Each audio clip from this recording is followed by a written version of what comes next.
Assalamualaikum warahmatullahi wabarakatuh. Selamat pagi anak-anak hebat.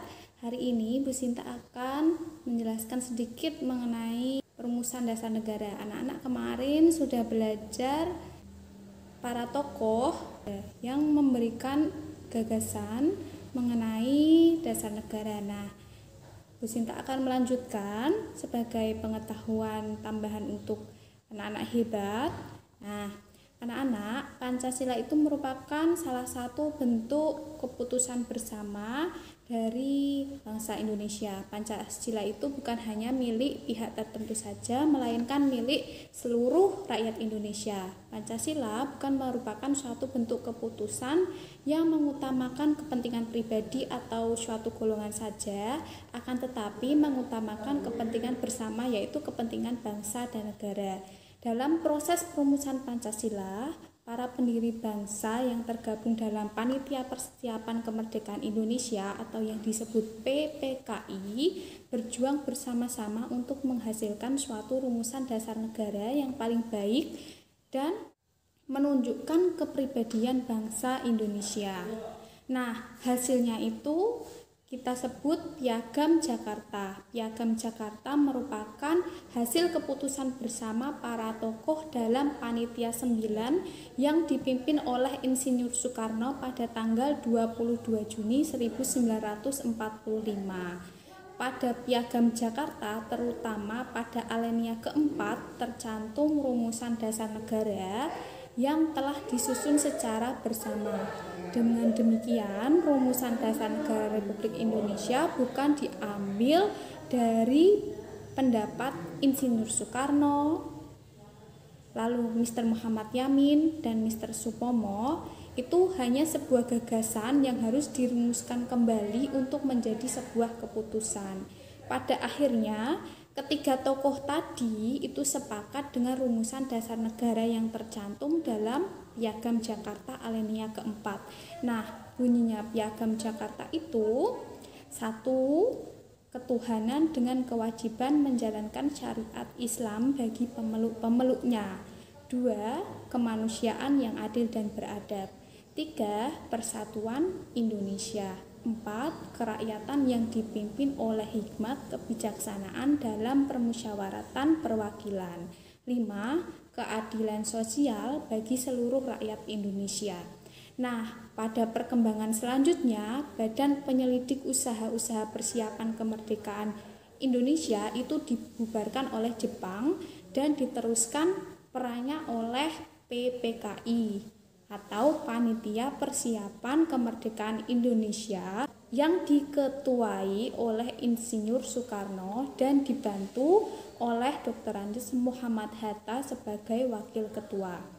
Satu hari setelah Indonesia merdeka pada tanggal 17 Agustus 1045. Nah, pada tanggal 18 Agustus 1945, PPKI menyelenggarakan sidang untuk yang pertama kali.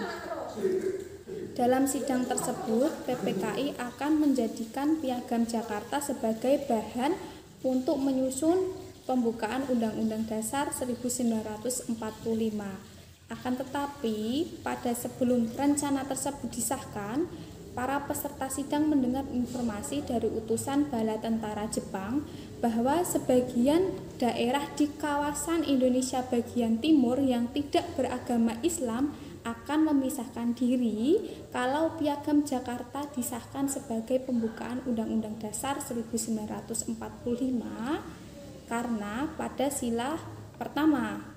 Nah, setelah berkonsultasi, Dr. Andes Muhammad Hatta segera melakukan beberapa perubahan pada Piagam Jakarta, terutama pada rumusan dasar negara tadi yang tercantum pada alinea keempat pada sila pertama.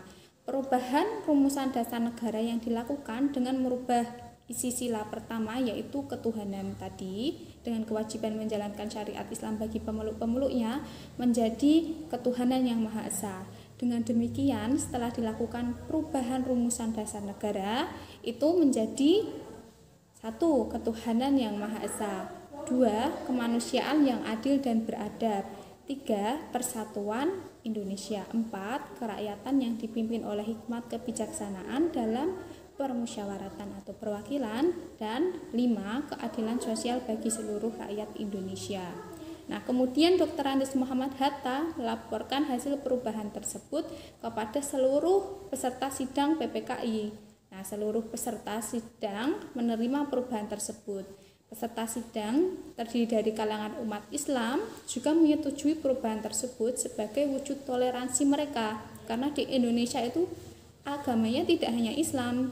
Nah, ternyata seluruh peserta sidang menyadari pentingnya persatuan dan kesatuan bangsa. Kepentingan bangsa dan negara itu harus di atas kepentingan pribadi atau golongan. Pada akhirnya, Insinyur Soekarno selaku pemimpin sidang segera menetapkan perubahan Piagam Jakarta yang dilakukan oleh Dr. Andes Muhammad Hatta sebagai suatu keputusan.